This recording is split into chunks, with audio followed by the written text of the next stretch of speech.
Hi all. അപ്പോഴേ നമുക്ക് യൂട്യൂബിനകത്ത് പുതിയ അപ്ഡേറ്റ് വന്നിട്ടുണ്ട്. എല്ലാവർക്കും മനസ്സിലായിട്ടുണ്ടോ എന്ന് എനിക്കറിയത്തില്ല. അപ്പോൾ ആരെങ്കിലുമൊക്കെ അറിയാൻ വയ്യാത്തവരുണ്ടെങ്കിൽ ഇതൊന്ന് കേട്ട് നോക്കാം. അപ്പം അതെങ്ങനെയാണ് ചെയ്യുന്നത്, എങ്ങനെയൊക്കെയാണെന്നുള്ളത് വീഡിയോ സഹിതം ഡീറ്റെയിൽ ആയിട്ട് നമ്മൾ കാണിക്കുന്നുണ്ട് കേട്ടോ. അന്നേരം നമുക്ക് ഈ ഒരുപാട് മെസ്സേജുകളും ഒക്കെ നമുക്ക് യൂട്യൂബ് ചാനലിനകത്ത് നമ്മളിടുന്ന ഓരോ റീൽസിനും വരികയാണെന്നുണ്ടെങ്കിൽ ചില വലിയ വലിയ ചാനലൊക്കെ അങ്ങ് വിട്ട് കളയും. കാരണം അവർക്ക് എല്ലാം കൂടി നോക്കി റിപ്ലൈ കൊടുക്കാൻ വയ്യാത്തതുകൊണ്ട് അവരങ്ങ് വിട്ട് കളയും. അപ്പം ജസ്റ്റ് ഒരുപാട് വരികയാണെന്നുണ്ടെങ്കിൽ നമുക്ക് പെട്ടെന്ന് അവർക്കൊക്കെ റിപ്ലൈ കൊടുക്കാൻ പറ്റിയ ഒരു അപ്ഡേറ്റാണ് വന്നേക്കുന്നത്. അത് ഞാൻ കാണിച്ചു തരുന്നതിന് മുമ്പ് വേറൊരു കുറച്ച് കാര്യം കൂടെ പറയട്ടെ. അപ്പം നമുക്ക് അത്യാവശ്യം നമ്മുടെ റീൽസിനകത്തൊക്കെ കമൻറ്റൊക്കെ വരികയാണെന്നുണ്ടെങ്കിൽ നമ്മൾ എന്താ ചെയ്യേണ്ടതെന്ന് വെച്ചാൽ അത്യാവശ്യം നമ്മൾ റിപ്ലൈ കൊടുത്തിരിക്കണം. കാരണം എന്താണെന്ന് വെച്ചാൽ അത് നല്ല രീതിയിൽ എൻഗേജ് ആയി പോവുകയാണെന്നുണ്ടെങ്കിൽ നല്ല രീതിയിൽ ഏണിങ്സ് കിട്ടാനും അതുപോലെ തന്നെ ഒരുപാട് വ്യൂസ് കിട്ടാനും എല്ലാം കാരണമാകുന്നുണ്ട്. അപ്പം നമ്മൾ അവരുടെ കമൻറ്റ് കാണുന്നുണ്ട് എന്ന് അവർക്കും കൂടെ ഒരു ബോധ്യമാകുകയാണെങ്കിൽ പിന്നെയും നമ്മുടെ റീൽസ് കാണുകയും അതിനകത്ത് കമൻറ്റ് ഇടുകയും അവർ ഇങ്ങോട്ട് നമ്മളോട് സംസാരിക്കുന്ന രീതിയിലെല്ലാം പറയുകയൊക്കെ നമുക്ക് ചെയ്യാൻ പറ്റും. അപ്പം അതിനുവേണ്ടി നമ്മൾ പെട്ടെന്ന് ഒരു വീഡിയോ കണ്ടിട്ട് വന്നാലോ. അപ്പം അതിനകത്ത് കറക്റ്റായിട്ട് ഞാൻ പറയുന്നുണ്ട്, ഇത് വൈറ്റി സ്റ്റുഡിയോയിലാണ് ഇതിനെക്കുറിച്ച് വരുന്നത് കേട്ടോ. അപ്പം നമുക്ക് പെട്ടെന്ന് ഒരു 30 കമൻറ്റ് എടുത്ത് വെച്ചിട്ട് നമുക്ക് ജസ്റ്റ് ഒരു ഹാർട്ട് കൊടുത്ത് പോകാം. അത് ഓരോന്നോരോന്ന് നോക്കി കൊടുക്കേണ്ട കാര്യമില്ല.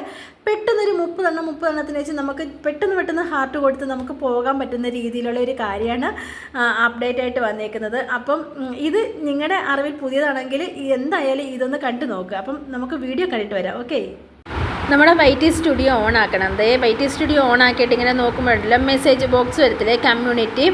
അപ്പം നമ്മുടെ ആ കമ്മ്യൂണിറ്റിക്കകത്തൊന്ന് പിടിച്ചൊന്ന് ക്ലിക്ക് ചെയ്ത് കഴിയുമ്പോഴുണ്ടല്ലോ നമ്മുടെ മെസ്സേജുകളെല്ലാം നമുക്ക് കാണാൻ പറ്റുമല്ലോ. അപ്പം ഇങ്ങനെ നോക്കുന്നുണ്ട്. നമ്മുടെ മെസ്സേജിനകത്ത് എല്ലാം പിന്നെ വ്യൂ ഓളി പിടിച്ച് ക്ലിക്ക് ചെയ്ത് കഴിഞ്ഞാൽ എല്ലാം വരുമെന്നുള്ളത് സത്യമാണ്. പക്ഷേ അതല്ല നമ്മൾ എടുക്കേണ്ടത്. വ്യൂ ഓളി പിടിച്ച് ക്ലിക്ക് ചെയ്ത് ഇങ്ങനെയല്ല നമ്മൾ എടുത്തിട്ട് ഓരോന്നോരോന്നല്ല നമ്മൾ ഹാർട്ട് കൊടുക്കുന്നത്. ഇപ്പോൾ അങ്ങനെയല്ല, വ്യൂ കമൻറ്റ്സ് ഒന്ന് അടി കിടക്കുന്നുണ്ട്, അതിൽ പിടിച്ച് ക്ലിക്ക് ചെയ്യുമ്പോൾ ഇതുപോലെ എല്ലാം വരും. അപ്പോൾ ഇതെല്ലാം നമ്മൾ ചെക്ക് ചെയ്യണം, നല്ലതാണോ എന്നൊക്കെ ചെക്ക് ചെയ്തിട്ട് ആഡ് ഹാർട്ട് ടു ഓൾ എന്ന് പറയുന്നത് പിടിച്ചൊന്ന് ക്ലിക്ക് ചെയ്യണം കേട്ടോ. അപ്പം ഇങ്ങനെ വരും, ആഡ് ഹാർട്ട് എന്ന് പറഞ്ഞിട്ട് വരും കേട്ടോ. അപ്പോൾ അതിൽ പിടിച്ചൊന്ന് ക്ലിക്ക് ചെയ്താൽ എല്ലായിടത്തും ഹാർട്ട്സ് വീണ് കേട്ടോ. അപ്പം ഇങ്ങനെയാണ് സമയമില്ലാതെ നമ്മളൊക്കെ പെട്ടെന്ന് നമുക്ക് മെസ്സേജിന് റിപ്ലൈ കൊടുക്കാൻ പറ്റും. അപ്പം വീഡിയോ ഇഷ്ടമായാൽ ലൈക്ക് ചെയ്യാനും സബ് ചെയ്യാനും മറക്കരുത് കേട്ടോ. അപ്പോൾ എല്ലാവരും വീഡിയോ കണ്ടല്ലോ, എല്ലാവർക്കും ഇഷ്ടമായെന്ന് വിചാരിക്കുന്നു. എന്തായാലും ഇങ്ങനെ എനിക്ക് ഒന്ന് കമൻറ്റിനകത്ത് റിപ്ലൈ കൊടുത്ത് നോക്കണം. കാരണം റിപ്ലൈ കൊടുക്കാതെ നമുക്ക് ഇരിക്കരുത് കമൻറ്റിനകത്ത്. അതുപോലെ തന്നെ മറ്റുള്ളവരുടെ പിന്നെ റീൽസ് ആയാലും അതിനകത്ത് കമൻറ്റ് ഇടുകയും ലൈക്ക് ഇടുന്നത് നല്ലതാണ്. പക്ഷേ അവർക്ക് കമൻറ്റ് ഇടണം. കാരണം കമൻറ്റ് ഇടുകയാണെന്നുണ്ടെങ്കിലുണ്ടല്ലോ നമ്മൾ അവരുടെ റീൽസ് വന്ന് കണ്ട് എന്നൊരു ബോധം അവർക്കുണ്ടാകും. ചില ആൾക്കാർ കമൻറ്റിൽ കൂടി ആയിരിക്കും വന്ന് നോക്കുന്നത്. ഞാനായാലും നമ്മുടെ റീൽസിനകത്ത് ആരൊക്കെ കമൻറ്റ് ഇട്ടെന്ന് വെച്ചാൽ ആ കമൻറ്റിൽ കൂടെ ആയിരിക്കും മറ്റുള്ളവരുടെ റീൽസും പോയി കാണുന്നത്. കാരണം നമ്മൾ ഒരുപാട് 1,00,000 പേരെങ്കിലും നമ്മൾ സബ്സ്ക്രൈബ് ചെയ്ത് വെച്ചിട്ടുണ്ട് ആയിരിക്കും.